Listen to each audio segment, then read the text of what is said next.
Compartilhar aqui com vocês.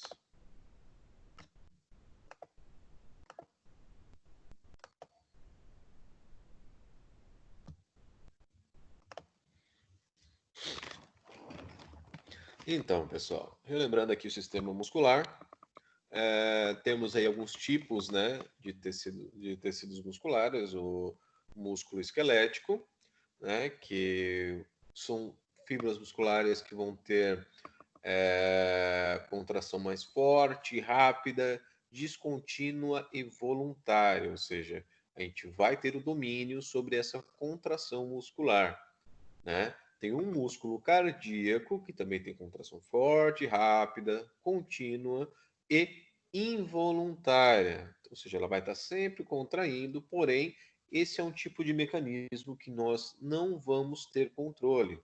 Ele vai acontecer independente da nossa vontade, certo? E vai parar também independente da nossa vontade quando acabar ali a nossa vida. Opa. E também temos o músculo liso, né? Que é uma musculatura de contração fraca, lenta e também voluntária, né? Então a gente também não domina esse movimento e é um tipo de musculatura que vai contrair com movimentos mais lentos, uma contração mais fraca.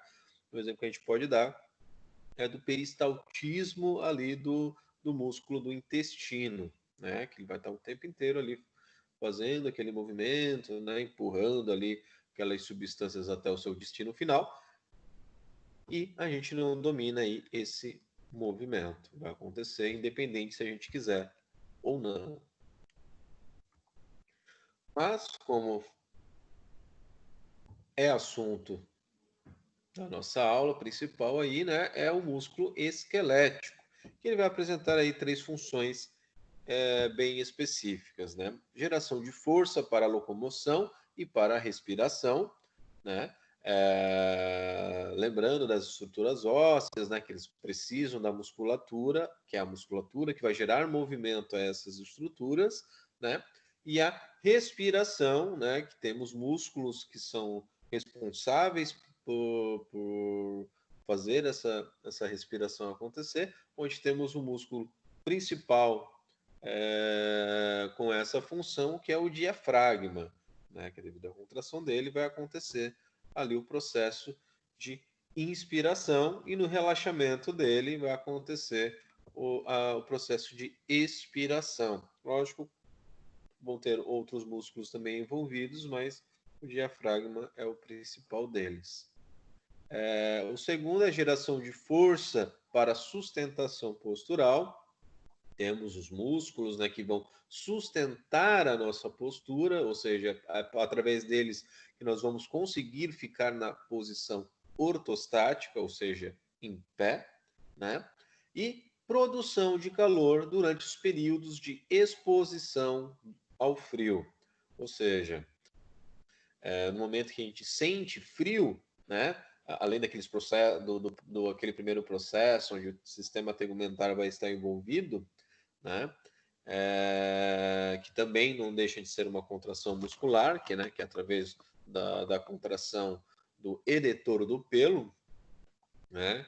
Que no momento que a gente sente frio, arrepia os pelos por causa da contração dessa musculatura, e essa contração vai gerar energia que vai gerar calor, né? Caso isso não seja o suficiente para aquecer o corpo, começa a ter o tremor, né? O tremor de frio, exatamente várias contrações musculares que vão ter um gasto energético, que vão gerar calor para aquecer o corpo. E assim sucessivamente, né? Para a gente tentar aquecer o corpo.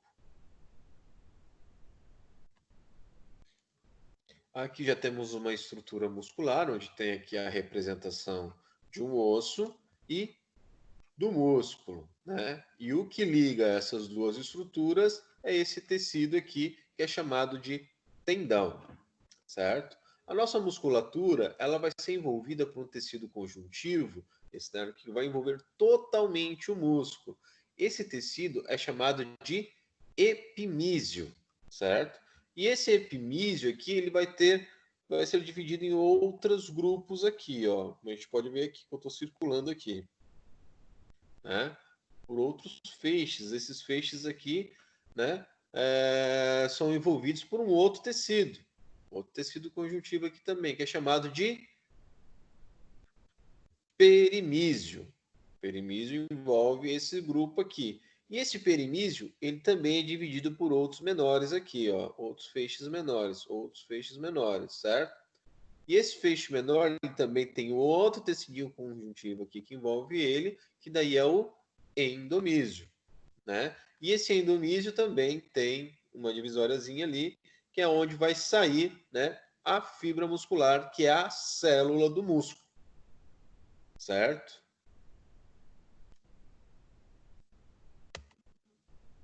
Aqui tem uma explicaçãozinha também, falando sobre cada um deles, desses que a gente acabou de citar, né? Aí temos também, né, mostrando aqui a célula muscular, né, que são onde vão estar presentes os miofilamentos, que vão ser bastante importantes para o processo de contração muscular, que é a actina e a miosina, né? Actina e miosina vão estar aqui nessa fibra muscular, né? Nesse miofilamento, com esses miofilamentos aqui, né? Aqui nessa fibra muscular a gente pode ver que ela tem algumas divisões, né? E essas divisões aqui a gente chama de sarcômero.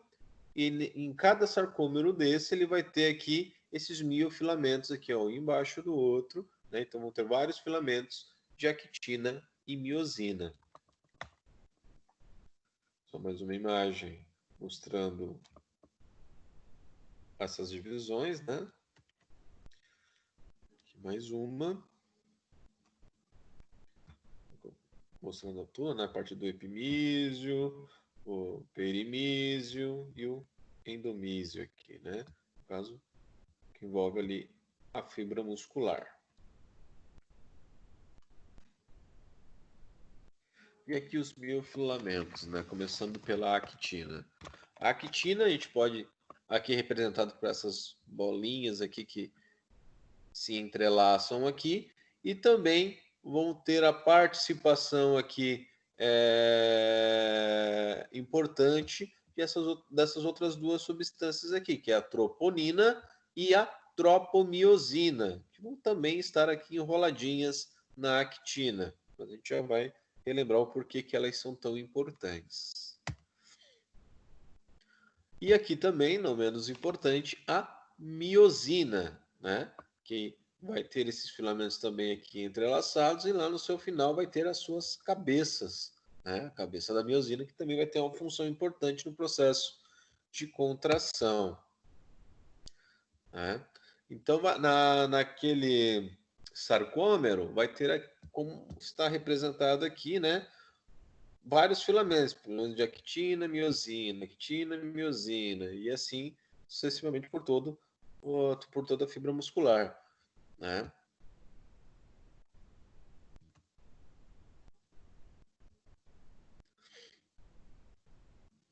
E aqui a gente consegue ver uma situação que é importante, vou mostrar depois esse slide no outro momento, para que a gente consiga entender como que vai acontecer esse processo de contração muscular. Né? A contração muscular, como a gente pode ver, né, é representada aqui no caso está representando um sarcômero, né, onde tem aqui a actina e a miosina, né, e a miosina ela vai puxar, né, vai fazer com que a actina deslize, né, sobre ela. No momento que a miosina puxa, né, ali a actina, né, ela vai escorregando, deslizando aqui sobre ela, pode ver que vai diminuindo o tamanho do sarcômero.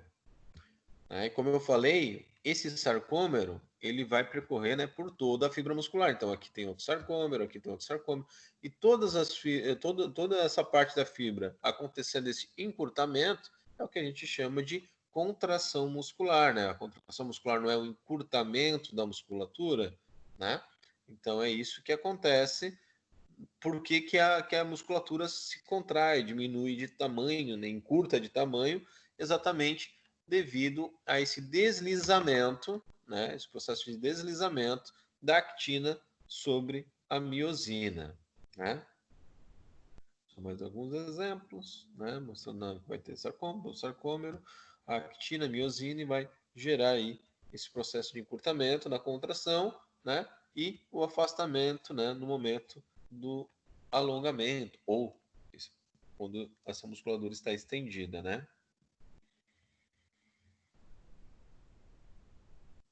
Só as divisões, né, como a gente pode retratar cada parte aí desse sarcômero, né, como a gente falou.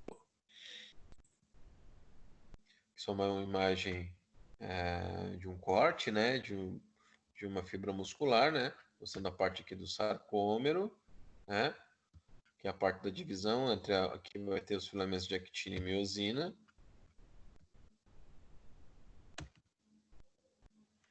E chegamos à parte aí mais interessante, que é a questão da teoria do deslizamento. Como é que funciona essa teoria do deslizamento? Aí temos aqui um resuminho desse processo, né? Um fato que já aparece aqui, influxo de cálcio, desse elemento cálcio que vai ser bastante importante. Vocês lembram por que esse cálcio ele é importante nesse sistema?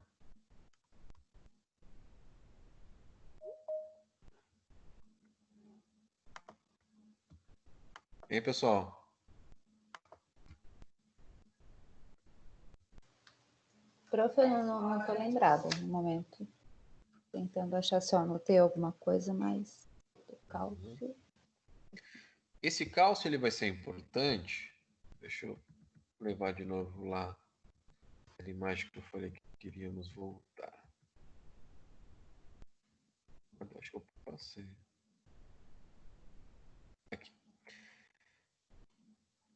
O cálcio ele vai ser importante porque no momento ali da contração muscular, para gerar um encontro da cabeça da miosina com a actina, esse cálcio ele vai chegar, vai se ligar aqui na troponina.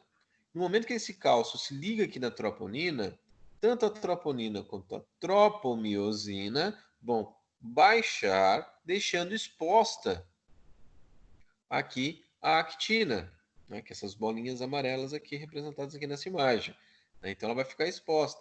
E a actina e a miosina, eles têm uma ligação química ali muito forte.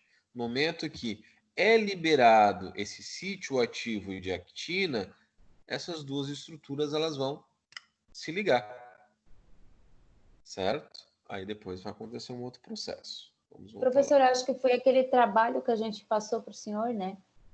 Sim, a gente falou, conversamos bastante Sim, sobre isso. sim, não, você Eu estava acho que explicando, eu estava recordando e a minha fisioterapeuta que está aqui no meu lado estava me explicando junto. Ai, Jesus. Fala, com isso, professor, que eu sei, mãe. Ah, uma figura. Está aqui na aula junto comigo.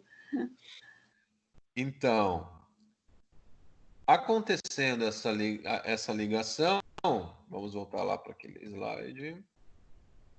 Acontecendo essa ligação do cálcio lá na troponina, vai acontecer a liberação do sítio ativo de actina. Né? E como a gente falou, a actina e miosina elas têm uma ligação química muito forte. Então vai acontecer a união da miosina com a actina. Aí onde entra também o ATP, que é uma molécula que vai gerar energia para que aconteça o deslizamento da actina sobre a miosina. Ela que vai dar a energia necessária para a miosina fazer o processo de deslizamento da actina sobre ela, certo? Ou seja, gerando ali a força, né, necessária para contração muscular. Aqui no 5, ele já tem um final de um processo, né? Vai acontecer ali a hidrólise de ATP, ou seja, vai ser quebrado esse ATP, fazendo com que também o cálcio ele retorne ao retículo sarcoplasmático, né? Então, o cálcio ele vai sair da troponina, voltando ao retículo sarcoplasmático. Com essa saída aqui do cálcio, o que vai acontecer? A troponina e a tropomiosina vão cobrir novamente a actina e vai acontecer ali o relaxamento da musculatura. Então, aqui tem todo o processo, um resumo de todo o processo de contração muscular. Certo?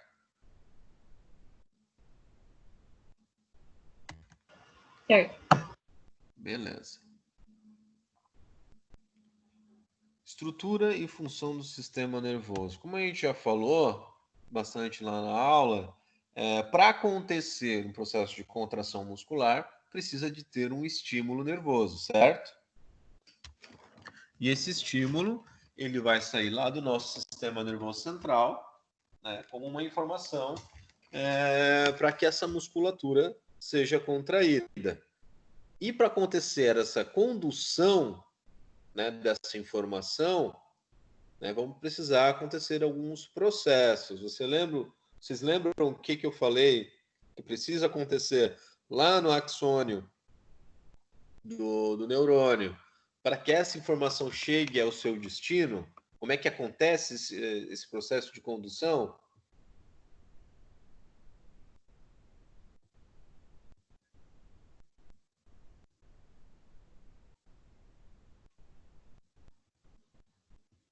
Estão lembrados?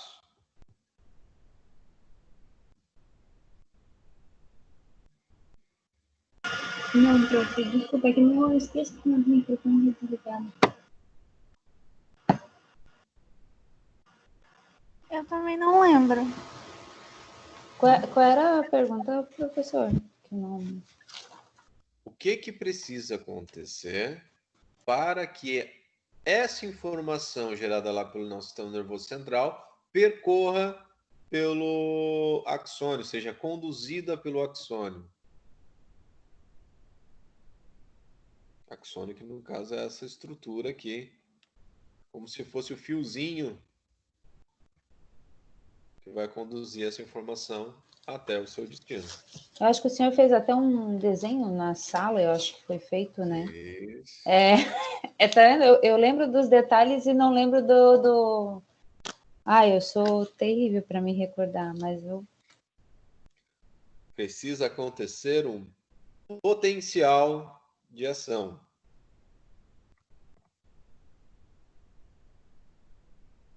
Potencial de ação. O que seria esse potencial de ação, né? É um processo ali de polarização, despolarização e repolarização, né, que vai gerar a condução ali dessa informação até o seu destino, né? Como que vai acontecer isso? No momento que chega essa informação, né, ali no neurônio, ele vai estimular ali a parede do axônio. Eu acho que temos uma imagem aqui. Se vai ficar muito fácil para ver, ele vai chegar ali na parede do axônio. E como vocês podem ver, na parte intersticial aqui, ela é mais positiva e na parte interna, ela é mais negativa ali do axônio. No momento que acontece esse processo aqui de estímulo ali na parede do axônio, vão abrir ali canais de sódio, que vão estar em grande quantidade aqui na parte intersticial. Não sei se se lembram dessa parte.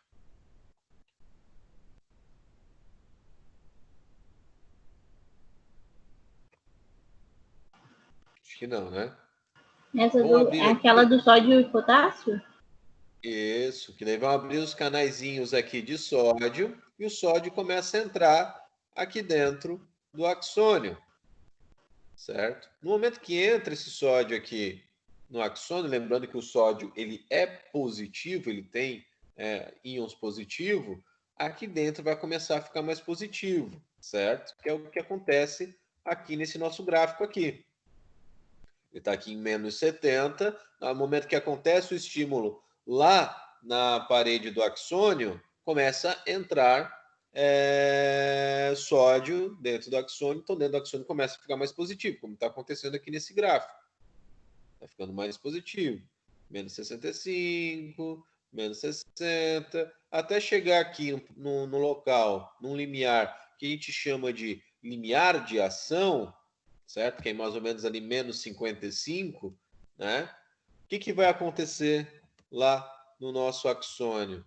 Vão abrir ainda mais canais de sódio, então vai começar a entrar muito sódio lá dentro, certo?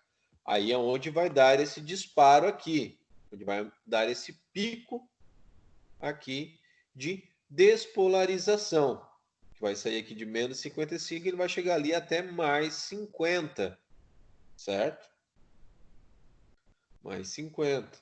Quando chega aqui, ele precisa repolarizar, certo? Porque agora, lá dentro do axônio, agora aqui, ó, como está aqui, ó, vai estar mais positivo e fora vai estar mais negativo. Aí ele precisa repolarizar, certo? Repolarizar. Para acontecer isso, o que precisa acontecer aqui? Cadê? Volta. Para acontecer isso, vão se abrir ali no axônio, só que na parte de dentro agora, canais de potássio. E o potássio começa a sair. Lembrando que o potássio, como a gente pode ver aqui, ó, ele também é positivo, certo? Ele começa a sair. Ele começa a sair. O potássio saindo, o que acontece ali no nosso gráfico, o que acontece ali no nosso gráfico, começa a descer aqui, ó, começa a repolarizar, Só porque ele sai tanto potássio ali que ele desce até mais do que estava ali no limiar de repouso, certo? Mas ele precisa voltar ao limiar de repouso para que aconteça um novo potencial de ação. Aí, para acontecer essa reorganização ali dessas estruturas, precisa acontecer um processo que a gente chama ali de bomba de sódio e potássio, que nada mais é o sódio que estava lá dentro voltar para fora e o potássio que estava lá fora voltar para dentro. Aí ele volta a mesma voltagem no limiar de repouso. E, terminando esse processo, começa tudo de novo. Isso vai acontecendo, né? Ali, negativo, positivo, negativo. Isso vai acontecendo exatamente esse processo de mudança ali de íons ali dentro do axônio é que vai conduzir a informação até o seu destino. Então vai sair ali do início do neurônio até chegar ali nos terminais sinápticos, né? Que no caso, o que a gente vai estar estudando, né? É um neurônio motor. Então, ou seja, essa ligação vai ser lá na placa motora para gerar a informação para a contração muscular. Certo? Temos aqui mais um resuminho aqui esquemático, né? Para a gente entender como vai funcionar essa condução dessa informação desde o sistema nervoso central até a produção de força, né, da contração muscular ali propriamente dita, né? Então, mandamos a informação, por exemplo, contrai bíceps. Vamos contrair o bíceps. Essa informação vai sair do sistema nervoso central, vai passar pela medula, né? Ali da medula, na região cervical, vão sair os nervos periféricos, né? Que vão caminhando ali pelo plexo braquial até chegar ao sarcolema das fibras musculares ali do bíceps. O que é o sarcolema? O sarcolema é como se fosse o citoplasma de uma célula comum, né? Só que daí esse citoplasma da fibra muscular é chamado de sarcolema, que é exatamente onde vai acontecer o que a gente chama de junção neuromuscular, que é a junção do neurônio com a fibra muscular, com a placa motora da fibra muscular, certo? E chegando nesse processo aqui, vai acontecer algumas situações que vão gerar um novo potencial de ação, ou seja, o potencial de ação ele não vai acontecer somente lá no neurônio, ele vai acontecer em várias partes do nosso corpo que precisam acontecer ali troca de substâncias. É algo que acontece ali em várias situações, né? E aqui vai acontecer de novo, né, gerando ali um estímulo, né, um potencial de ação no sistema TT, o tubo T, né? O tubo T, que tem uma ligação ali com o retículo sarcoplasmático, no momento que acontece esse estímulo, né, ele vai estimular também o retículo sarcoplasmático, retículo sarcoplasmático esse que vai estar dentro dele cheio de elemento cálcio, né, vários elementos cálcios, e no momento desse estímulo vão abrir ali canais de cálcio, liberando-os. Né? Então, cálcio vai ser liberado lá para o meio actina e miosina, que daí é aquele processo que a gente falou anteriormente. Né? Daí vai ser liberado o cálcio ele vai se ligar lá na troponina, que vai liberar o sítio ativo de actina, e a actina exposta vai ter aquela interação com a miosina, né? Interação actina e miosina, vai gerar ali o deslizamento da actina sobre a miosina, ou seja, a tensão ali das pontes, que vai gerar, né, através ali de ATP também, né, a produção de força, ou seja, a contração propriamente dita. Tranquilo?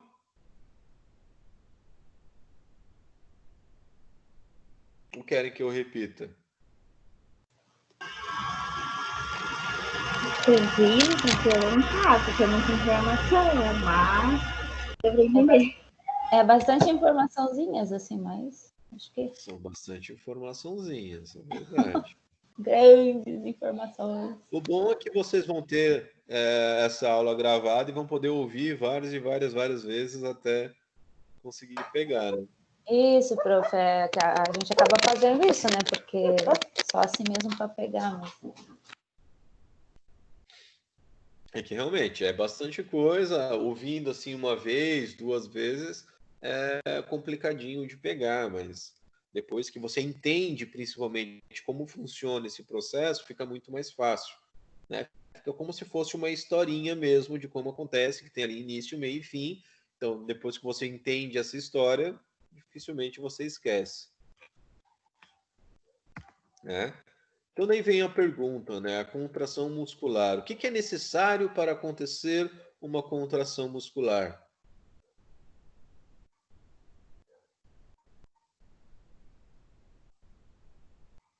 Por exemplo, se caísse essa pergunta na prova, o que precisa acontecer para ter uma contração muscular?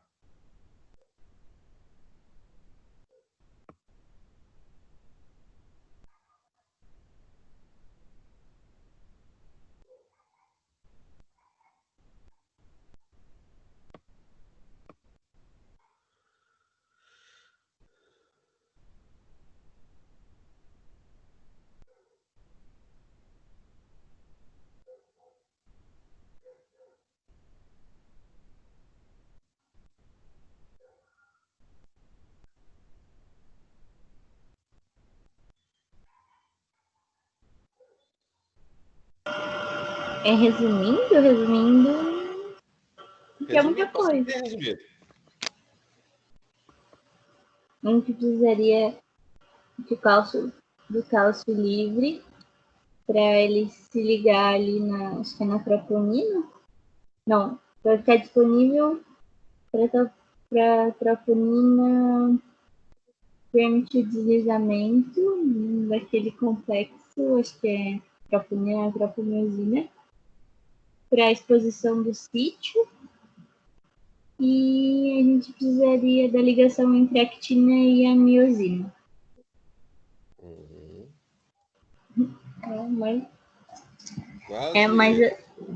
Mas precisa do potencial de ação primeiro, né? Para depois chegar nessa parte.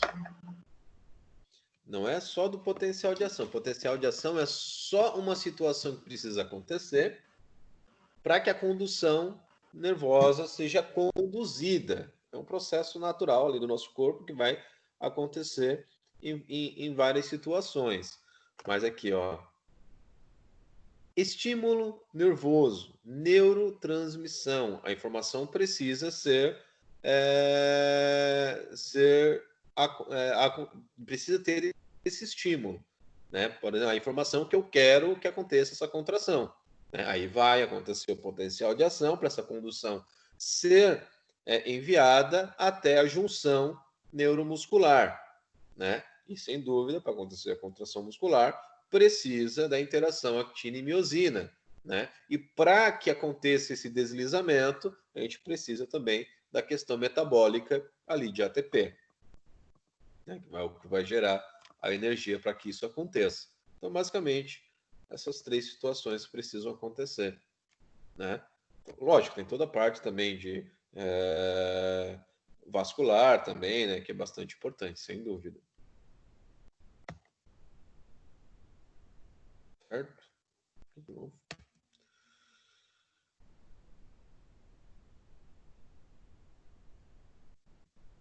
Se eu pular algumas partes é porque não vou colocar na prova, tá? Deixa eu ver, acho que entrou mais alguém aqui. Deixa eu só dar uma olhadinha. Não. Aqui. Então, como eu falei, né? Junção neuromuscular. Nada mais é a junção do neurônio com a placa motora, certo? Então, digamos que veio, né, através ali daquele potencial de ação, a informação correndo pelo axônio, né? A outra situação que eu esqueci de falar, né? Qual a importância, pergunto para vocês, né? Qual a importância, né?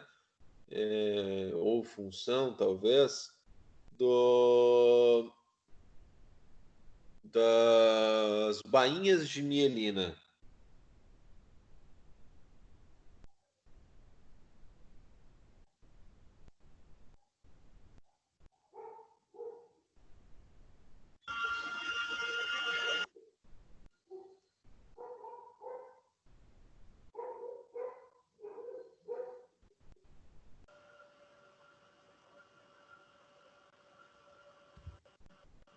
Não sei. David, para que serve a bainha de mielina?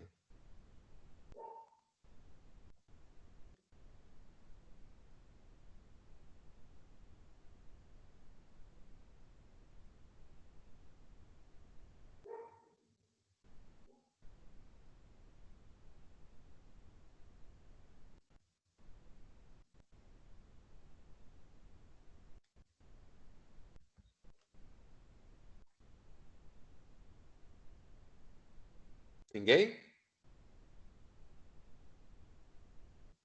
Não, prof.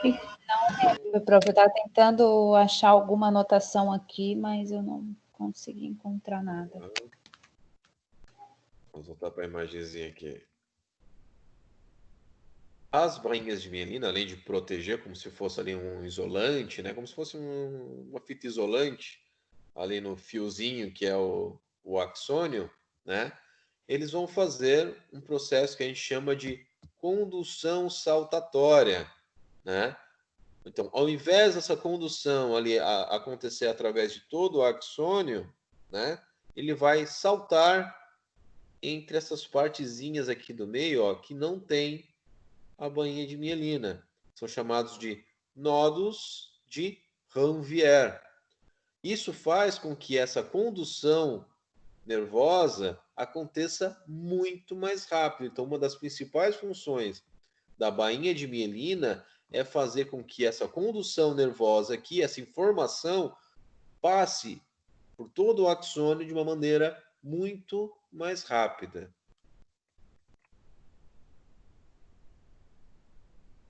Né?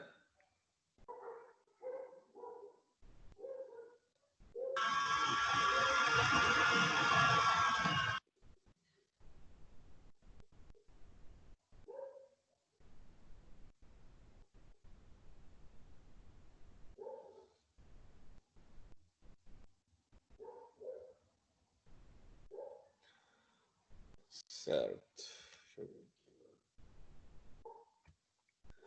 Então, essa condução chegando aqui, isso aqui é o que a gente chama aqui de terminal sináptico, né? O botão sináptico. Vão ter vários nomes aí em várias literaturas, né? Mas é a partezinha final ali do nosso axônio, né? E aqui, como vocês podem ver, temos aqui algumas mitocôndrias e aqui essas bolinhas verdes aqui, que tem um monte de pontinhos verdes dentro dela, são vesículas. E essas vesículas, elas estão cheias de estruturinhas ali chamadas neurotransmissores, né? O que é importante? Esses neurotransmissores é o que vão mandar a informação, né, ali para a fibra muscular. Então, eles precisam chegar ali no outro lado. Então, quando acontece essa informação chegando aqui no terminal sináptico, essas vesículas elas vão chegar até a parede aqui pré-sináptica, né, que é essa paredezinha aqui do final do axônio, e vão se abrir, como a gente pode ver nessa imagem aqui. Abrindo essa vesícula, esses neurotransmissores eles vão começar aqui, ó, a andar aqui nesse local, né, nessa fenda que é exatamente chamada desse nome, de fenda sináptica, né?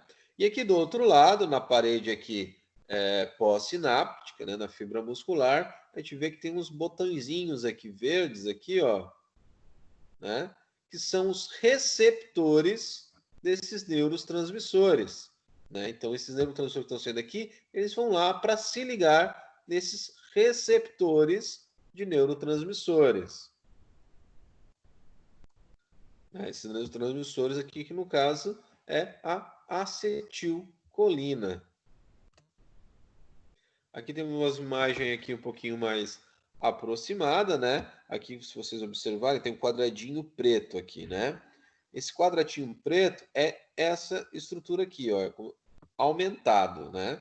Ali foi feito o corte e aqui a imagem dela aumentada, né? Como a gente pode ver, já tem aqui as vesículas abertas, que jogaram aqui um monte de neurotransmissores na fenda sináptica.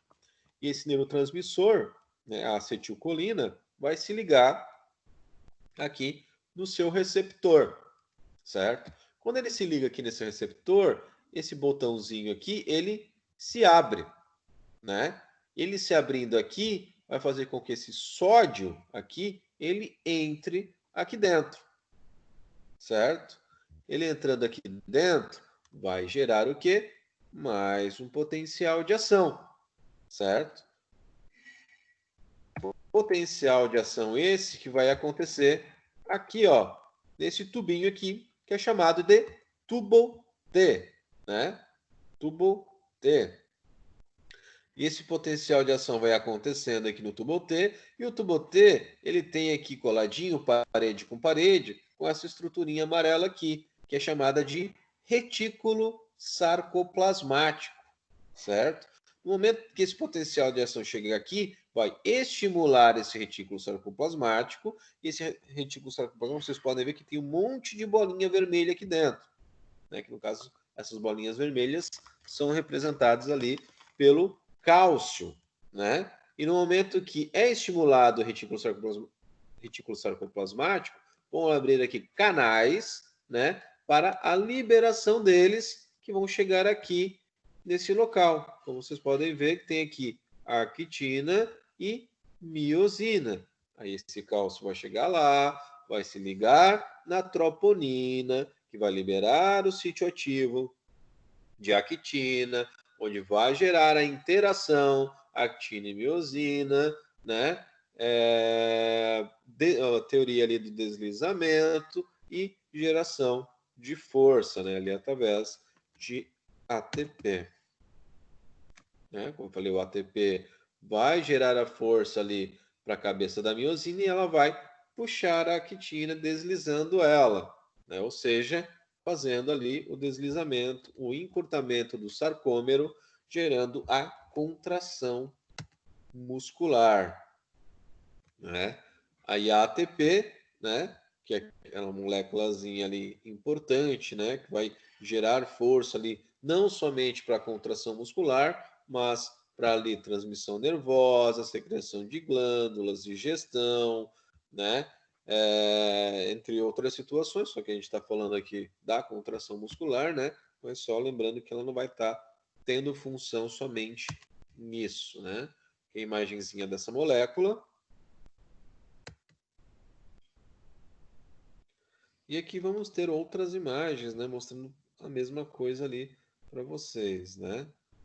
Acho que tem outra imagem aqui que é melhor. Aqui, ó. Aqui, o azulzinho aqui é representando o tubo T e esse amarelo é o retículo sarcoplasmático, como vocês podem ver, cheios de cálcio. No momento que acontece o potencial de ação, né, estimulando ali o tubo T, e o tubo T tem essa interação aqui com o retículo sarcoplasmático, é onde vai ser liberado o cálcio, que vai se ligar ali na troponina, como a gente falou, liberando o sítio ativo de actina, acontecendo a interação da miosina com a actina.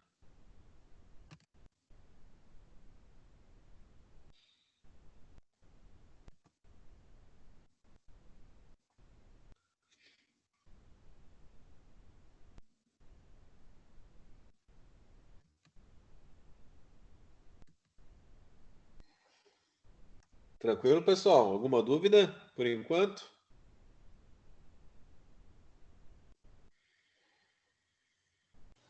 Acho que tá indo, prof. Pelo menos são revisões que a gente já tinha visto, né? Só para. Eu tô percebendo que eu vou ter que assistir mais uma vez essa aula depois.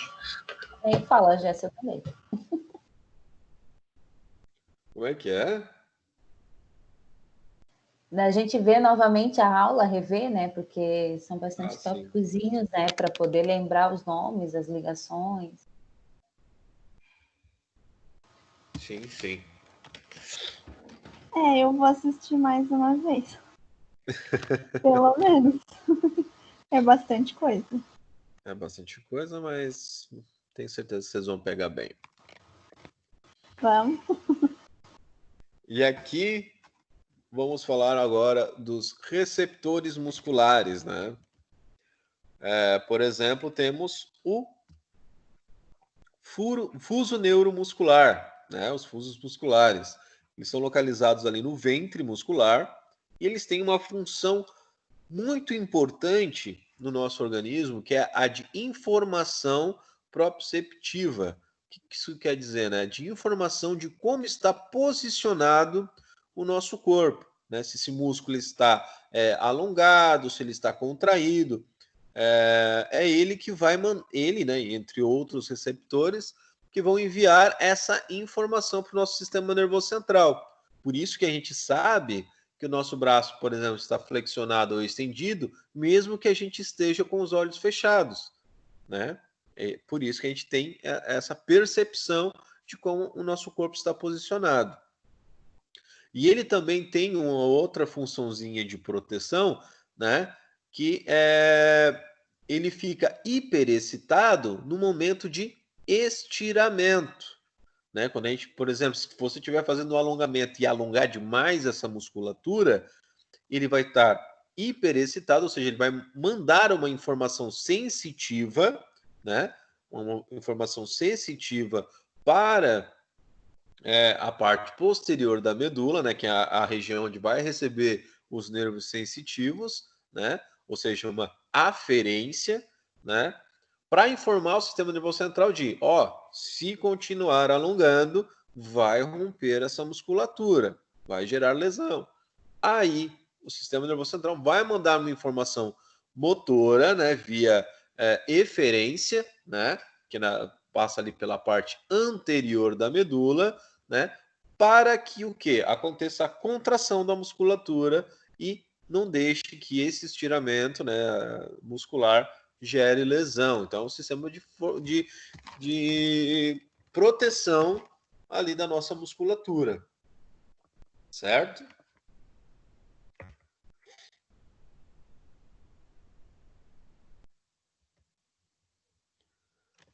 E outro também bastante importante, né? Outro mecanismo bastante importante, né? Outro receptor, né?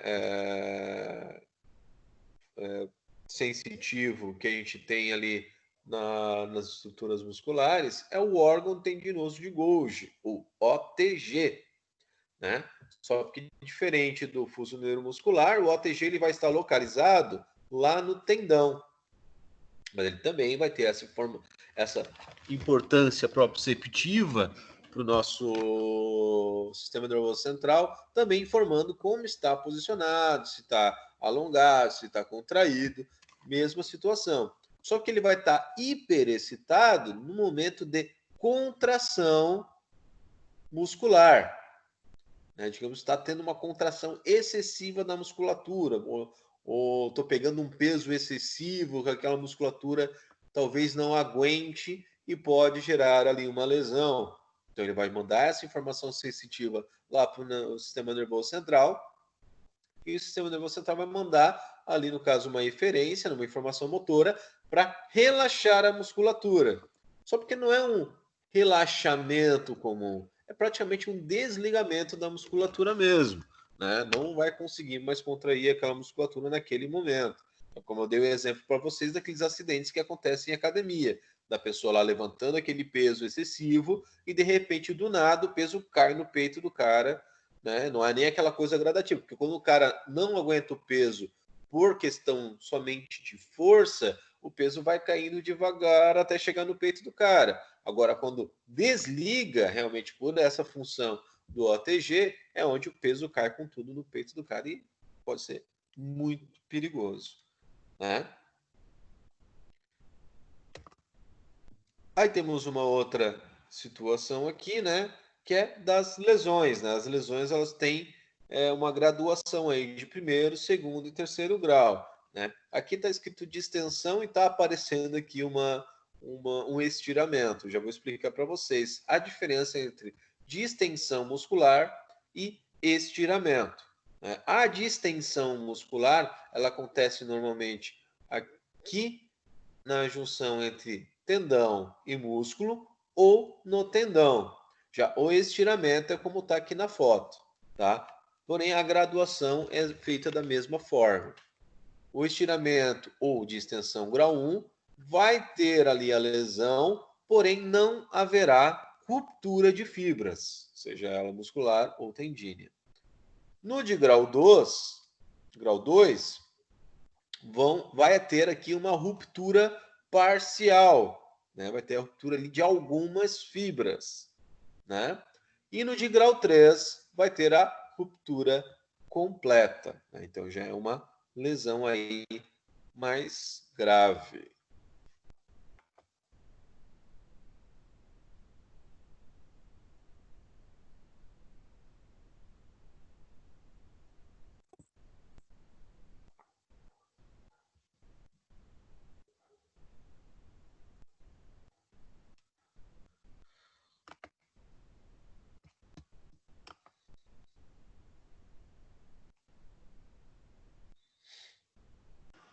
Ô, professor, agora o professor falando sobre musculatura e ali sobre exercício, o mais indicado é alongar antes da atividade física ou depois, né? Interessante essa pergunta, tá? O alongamento, ele é realmente um assunto aí muito polêmico, tá? Tanto que se vocês pesquisarem artigos científicos, vão ter pessoas que vão falar que é interessante alongar no início e vão ter profissionais aí dizendo que é ruim alongar no início. Vai ter estudos aí que vão dizer que é legal alongar no final, vão ter estudos que não é legal alongar no final. Mas, assim, o que a gente tem de estudos e que realmente comprovam hoje, né, essas situações, é que tudo depende do que você vai fazer, tá? Alongamento antes, por exemplo, de musculação, não é interessante. O alongamento ele tem que ser encarado como treinamento também. não tem como você trabalhar um alongamento e depois, logo em seguida, você fazer um exercício de musculação. Por que que eu digo isso? Porque o alongamento, você fazer um alongamento realmente da musculatura, né? Para gerar aquela plasticidade, né? Que é quando você aumenta o tamanho da musculatura, né? Ganha esse alongamento da musculatura, você pode desensibilizar, podemos dizer assim, a função do neuromuscular, do fuso neuromuscular, certo? O que pode acontecer é, do momento que você estiver fazendo a sua atividade, você pode alongar a musculatura demais e o fuso neuromuscular não informar rápido o suficiente o teu sistema nervoso central. E aí você acaba se lesionando. Certo? Mesma coisa também acontece com o OTG. Então, é um risco de acontecer aí uma lesão. Outra situação, isso no início, falando em início de exercício, né? Agora, se for no final, se você for fazer um trabalho de hipertrofia muscular, onde você vai gerar ali micro lesões na sua musculatura para você ter ali o aumento da sua massa muscular, você fazer esse trabalho e depois você alongar essa musculatura, né? Você já fez micro lesões, você vai alongar ainda essa musculatura, corre o risco também de você provocar, aumentar essas lesões. Então também não é interessante. Professor, então eu não faço nada, eu só chego e vou treinar? Não. Aí é interessante você fazer aquecimento antes dos exercícios. Aí sim. Mas eu não vou alongar? Vai, mas não no mesmo momento que você vai fazer exercício, né? Por exemplo, eu vou fazer um treinamento de peito, vou fazer exercício para peito, para hipertrofia de peito. Eu não vou fazer o alongamento de peito no mesmo dia, por exemplo, que eu vou fazer o treino de peito, certo? Exatamente para não acontecer esse tipo de problema. Eu vou alongar o peito em outra situação. Encarar o alongamento como também uma forma de treinamento, para você ganhar amplitude de movimento, para você ganhar flexibilidade, que é bastante importante. Professor, e se eu quero só ganhar flexibilidade, é interessante fazer só um aquecimento básico, assim, só para aquecer a musculatura ou não? Antes do Não, alongamento? aquecimento básico não. Aí, se você vai trabalhar bastante alongamento, é interessante fazer um bom aquecimento também, principalmente. Mas é Tá? só aquecimento, né, sem ser qualquer outra coisa, né?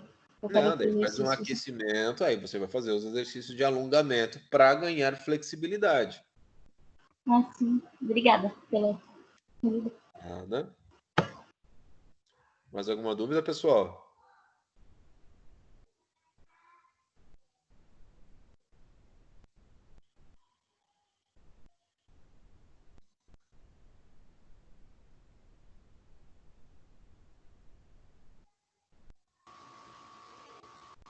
Acho que não, professor.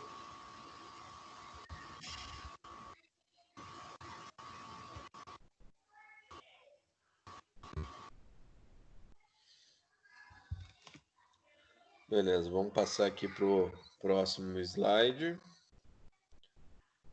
Esse aqui eu vou tirar bastante coisa, tá? Acho que esse aqui vai ser mais rápido, porque... Opa, não deu certo aqui, peraí só um minuto.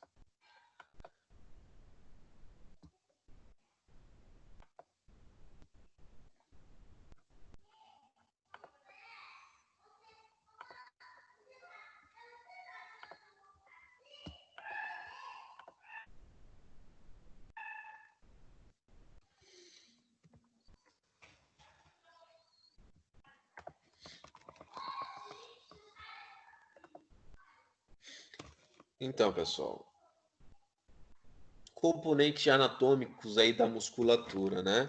Temos o ventre muscular, né? Como a gente já havia falado lá quando estávamos falando de fuso, né? Exatamente o centro, né? Ali da musculatura, né? Temos os tendões, que são essas estruturas que vão ligar a estrutura óssea ao músculo, né? E a aponeurose, que é um tipo aí de tendão também, né? Só que ele vai ter um formato diferente aí, né? Por exemplo, não vai ter esse formato cilíndrico, ele vai ter esse formato ali mais espesso ali, né? Por exemplo, aqui essa aponeurose aqui abdominal, né? A fáscia muscular, né? Que é esse tecido conjuntivo que vai envolver toda a musculatura, né? Que é bastante importante porque ela vai permitir ali o deslizamento entre os músculos, né? Ela que vai facilitar o movimento dos músculos para não gerar ali atrito entre essas estruturas. Então a fáscia é bastante importante. Um problema que pode gerar é, por exemplo, se você for realizar ali uma cirurgia, no momento de cicatrização, gerar uma aderência nesse tecido, o que vai diminuir o movimento dessas fibras ali, né? Que podem futuramente aí gerar outros problemas por compensação. Aí temos aqui algumas classificações aqui dos músculos, né? A gente pode falar sobre as disposições, né? No caso ali chamar por unipenado, né? Que vai aparecer como se fosse uma pena aqui mesmo, né?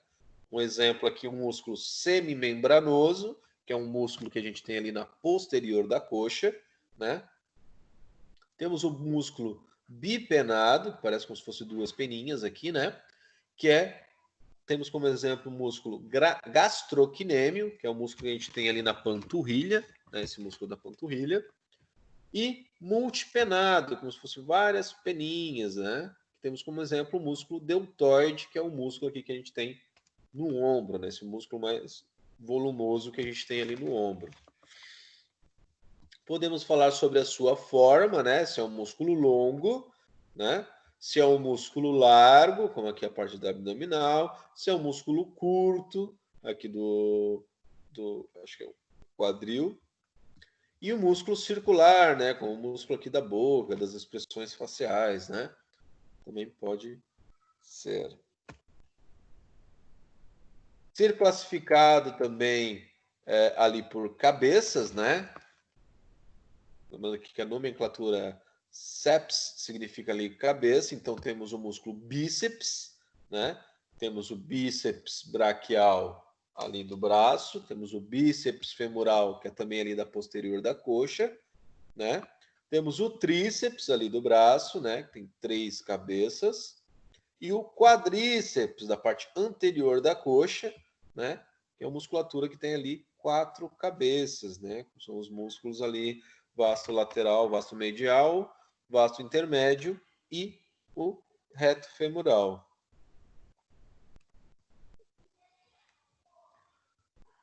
Quanto também a um número de ventres, né? Monogástrico, né? Tem um ventre só. Digástrico, 2 ventres.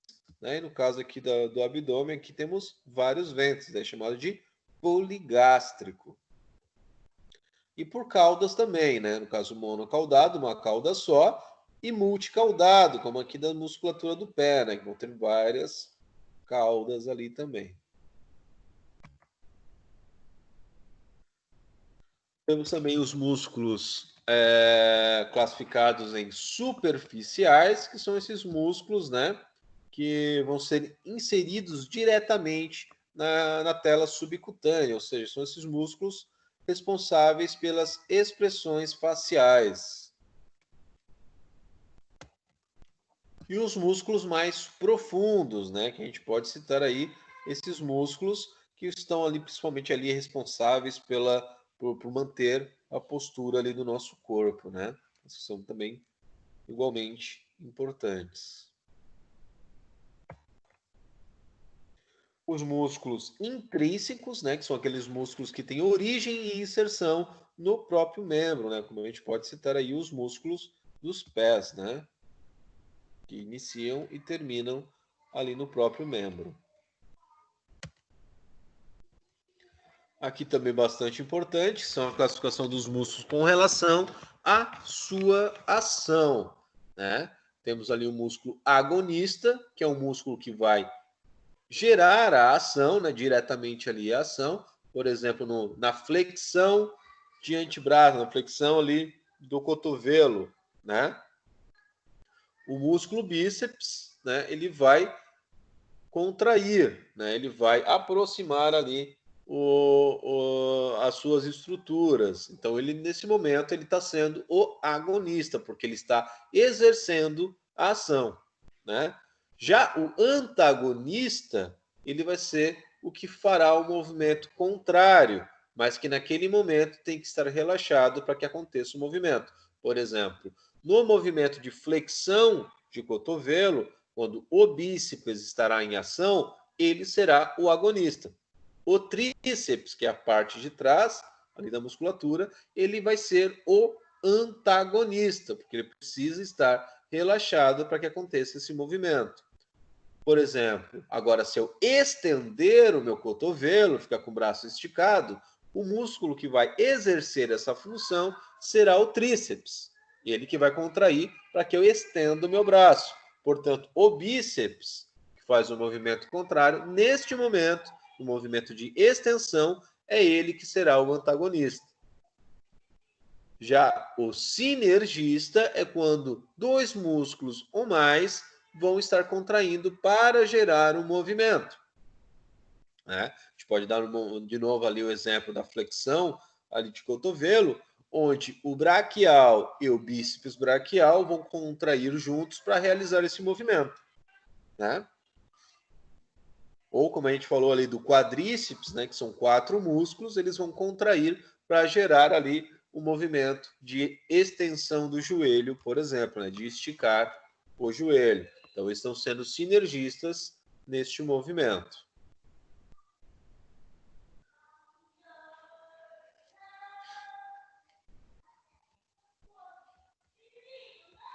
Deixa eu ver aqui.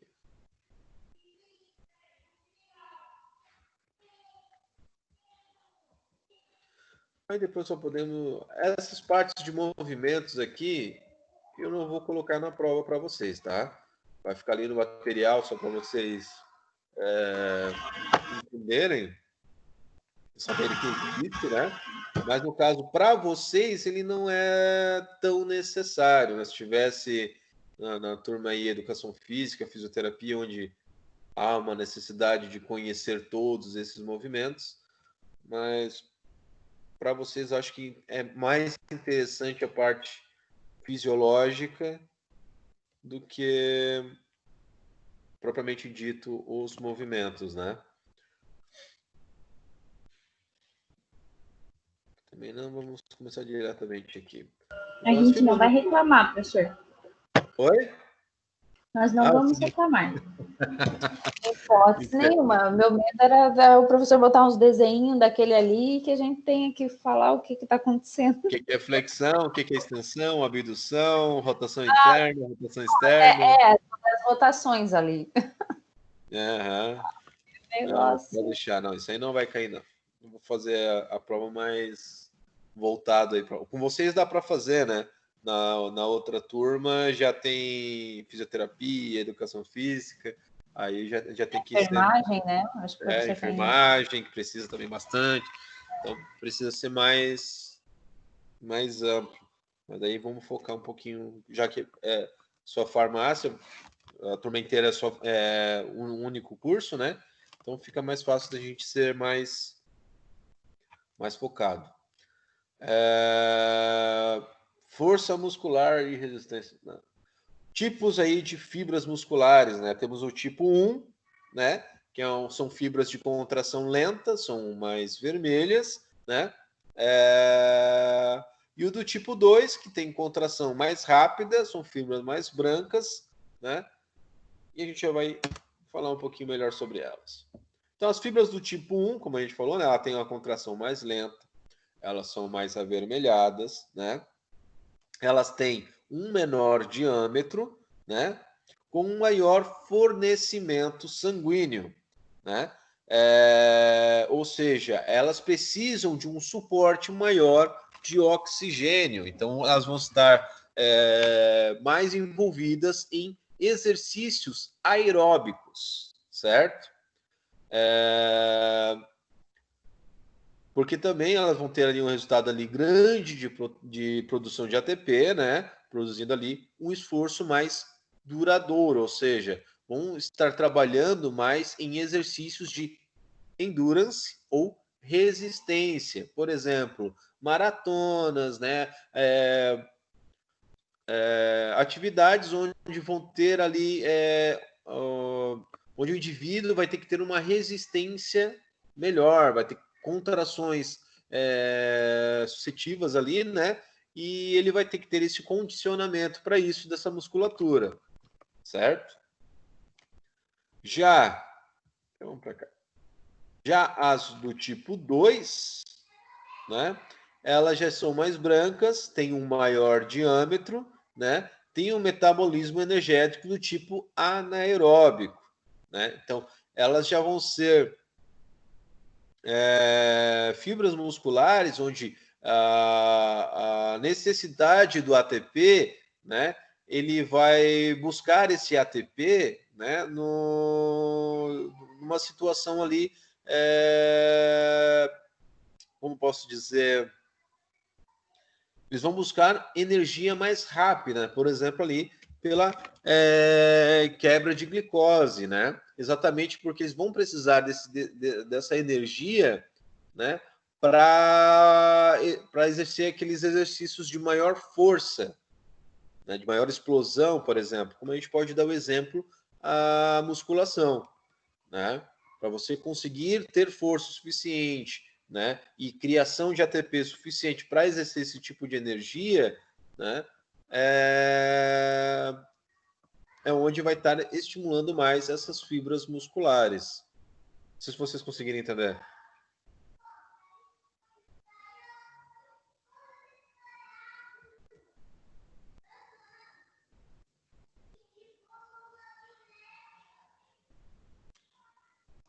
Então, por exemplo, aqui, né,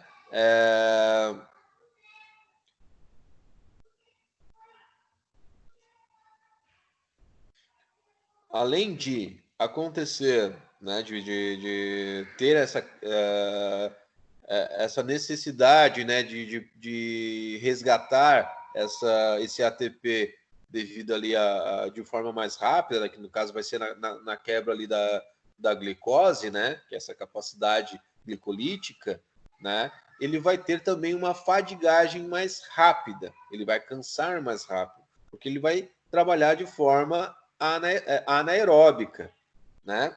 Então ele vai ter ali mais força, mais explosão, porém ele não vai ter uma resistência muscular mais rápida, por isso que não consegue fazer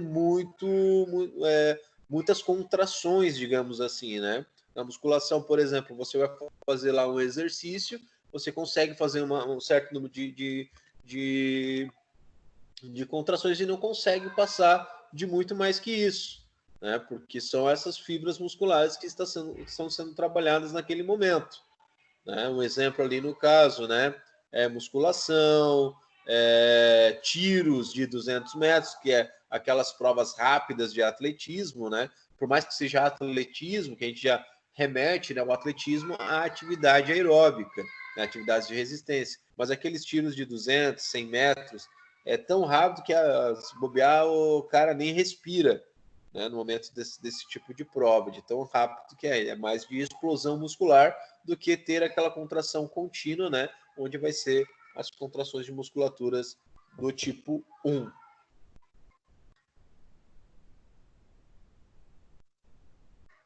E eu acho que é isso.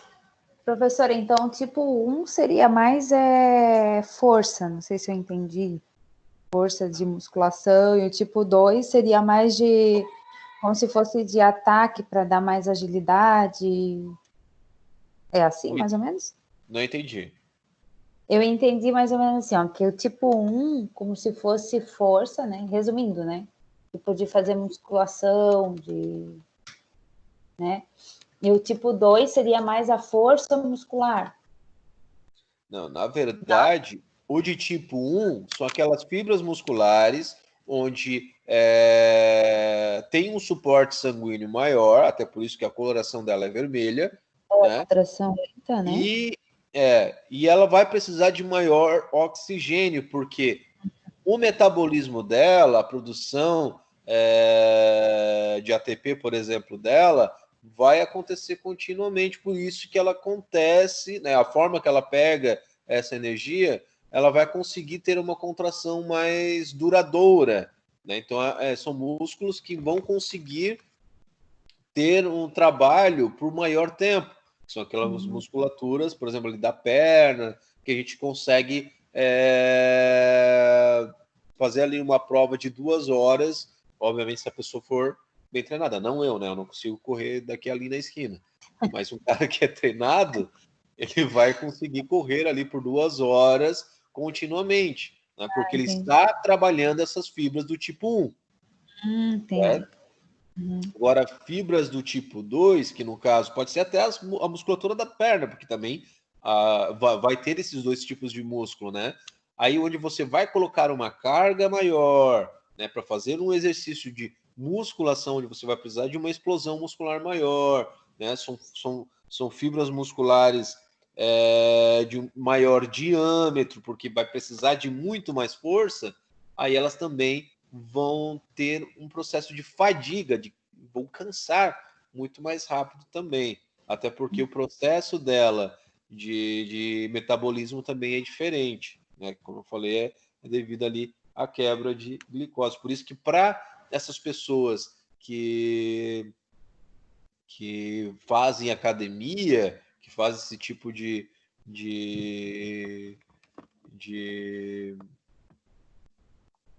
exercícios, não é interessante ter, por exemplo, uma alimentação que não tenha glicose, que não tenha, por exemplo, carboidrato, que é rapidamente quebrado e se transforma em glicose, né? Exatamente para ter essa energia rápida, né? Obviamente, eles fazem também a ingestão de proteína, mas é mais para recuperação muscular, mas daí já é outro sistema. Mas é basicamente isso. Tranquilo? Certo, tá certo. Beleza, então é isso. Só vamos tirar, então, aquela questão dos movimentos ali, abdução, flexão, extensão, rotação, e o resto da parte fisiológica ali da contração muscular, e a questão anatômica, né, ali da musculatura, que vai cair ali no processo de sistema muscular, certo? Aí semana que vem eu ainda vou ter que ver se a gente já vai poder fazer a revisão de sistema reprodutor ou não, porque eu recebi ali um e-mail dizendo que a gente vai ter aí umas atividades diferentes com vocês. Não sei se vocês já receberam também. Ainda não, prof. No AVA, Ainda não. pede para abrir alguma coisa referente ao Covid. Eu não abri ainda, vou abrir agora para ver o que eles estão fazendo. Professor, eu só vi ali que tem